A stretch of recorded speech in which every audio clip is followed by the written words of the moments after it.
Welcome to ATP videos. Very simple and tasty lemon rice ఎలా తయారు చేసుకుందామో చూద్దాము. First ఒక గిన్నెలో నిమ్మరసాన్ని తీసుకొని అందులో కొంచెం ఉప్పు కూడా వేసి బాగా కలిపి పక్కన పెట్టుకోవాలి. తర్వాత ఒక ప్లేట్లో కొంచెం ఆయిల్ వేసి ప్లేట్కి ఆయిల్ మొత్తం స్ప్రెడ్ చేసి ఇప్పుడు మనం వండుకున్న అన్నం కూడా ఆ ప్లేట్లో వేసుకోవాలి. ఇలా చేయడం వల్ల అన్నం అనేది మెతుకు మెతుకు అంటుకోదు, మనం కలిపేటప్పుడు కూడా చాలా ఈజీగా ఉంటుంది. తర్వాత ఫస్ట్ ఒక కళాయిలో 4 టేబుల్ స్పూన్ ఆయిల్ వేసి అది హీట్ అయ్యాక 4 టేబుల్ స్పూన్ పల్లీలు కూడా వేసి కలర్ చేంజ్ అయ్యేంత వరకు వేపుకోవాలి, అంటే దోరగా వేయించుకోవాలి. ఇలా దోరగా వేగాక 2 టేబుల్ స్పూన్ మినపప్పు, అలాగే 2 టేబుల్ స్పూన్ పచ్చిశనగపప్పు, 3 ఎండుమిరపకాయలు కూడా వేసి ఇంకొంచెం దోరగా వేపుకోవాలి. దోరగా అంటే కొంచెం కలర్ చేంజ్ అయ్యేంత వరకు వేపుకోవాలి. ఇలా వేగాక 1 టేబుల్ స్పూన్ జీలకర్ర, అలాగే 1 టేబుల్ స్పూన్ ఆవాలు కూడా వేసి ఇంకొంచెం సేపు మగ్గనివ్వాలి. ఇలా కొంచెం మగ్గాక ఇప్పుడు నేను కొంచెం ఇంగువ, అలాగే 3 రెమ్మల కరివేపాకు కూడా వేసి ఇంకొంచెం సేపు ఫ్రై చేసుకోవాలి. ఇలా ఫ్రై చేసుకున్నాక 6 మిరపకాయలు తీసుకొని ఇలా చీలికలుగా కట్ చేసి ఇందులో వేశాను.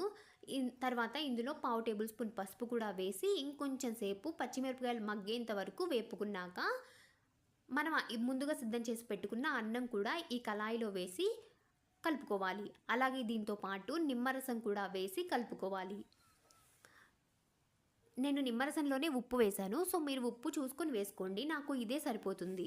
సో నేను బాగా కలుపుతున్నాను అన్నానికి నిమ్మరసం అలాగే పోపు కూడా బాగా కలిసేటట్టు కలుపుకోవాలి. ఇలా కలుపుకున్నాక మొత్తం కలిసిపోయింది కదా. ఇప్పుడు నేను లాస్ట్లో దించేసేటప్పుడు కొంచెం కొత్తిమీర వేసి ఒక్కసారి కలుపుకొని స్టవ్ ఆఫ్ చేసి దించేసి సర్వ్ చేసుకోవడమే. ఇది మనకి టిఫిన్గా బాగుంటుంది, అలాగే పిల్లలకి లంచ్ బాక్స్గా పెట్టడానికి బాగుంటుంది, అలాగే దేవునికి నైవేద్యంగా పెట్టడానికి కూడా బాగుంటుంది. ఇది ఎంతో సింపుల్ అండ్ టేస్టీ రెసిపీ కదా. ఒకసారి మీరు ట్రై చేయండి. ఈ వీడియో మీకు ఎలా అనిపించిందో చెప్పండి. ఈ వీడియో మీకు నచ్చితే షేర్ చేయండి, సబ్స్క్రైబ్ చేయండి. Welcome to ATP videos. Very simple and tasty lemon rice ఎలా తయారు చేసుకుందామో చూద్దాము. ఫస్ట్ ఒక గిన్నెలో నిమ్మరసాన్ని తీసుకొని అందులో కొంచెం ఉప్పు కూడా వేసి బాగా కలిపి పక్కన పెట్టుకోవాలి. తర్వాత ఒక ప్లేట్లో కొంచెం ఆయిల్ వేసి ప్లేట్కి ఆయిల్ మొత్తం స్ప్రెడ్ చేసి ఇప్పుడు మనం వండుకున్న అన్నం కూడా ఆ ప్లేట్లో వేసుకోవాలి. ఇలా చేయడం వల్ల అన్నం అనేది మెతుకు మెతుకు అంటుకోదు, మనం కలిపేటప్పుడు కూడా చాలా ఈజీగా ఉంటుంది. తర్వాత ఫస్ట్ ఒక కళాయిలో 4 టేబుల్ స్పూన్ ఆయిల్ వేసి అది హీట్ అయ్యాక 4 టేబుల్ స్పూన్ పల్లీలు కూడా వేసి కలర్ చేంజ్ అయ్యేంత వరకు వేపుకోవాలి, అంటే దోరగా వేయించుకోవాలి. ఇలా దోరగా వేగాక 2 టేబుల్ స్పూన్ మినపప్పు, అలాగే 2 టేబుల్ స్పూన్ పచ్చిశనగపప్పు, 3 ఎండుమిరపకాయలు కూడా వేసి ఇంకొంచెం దోరగా వేపుకోవాలి. దోరగా అంటే కొంచెం కలర్ చేంజ్ అయ్యేంత వరకు వేపుకోవాలి. ఇలా వేగాక 1 టేబుల్ స్పూన్ జీలకర్ర, అలాగే 1 టేబుల్ స్పూన్ ఆవాలు కూడా వేసి ఇంకొంచెం సేపు మగ్గనివ్వాలి.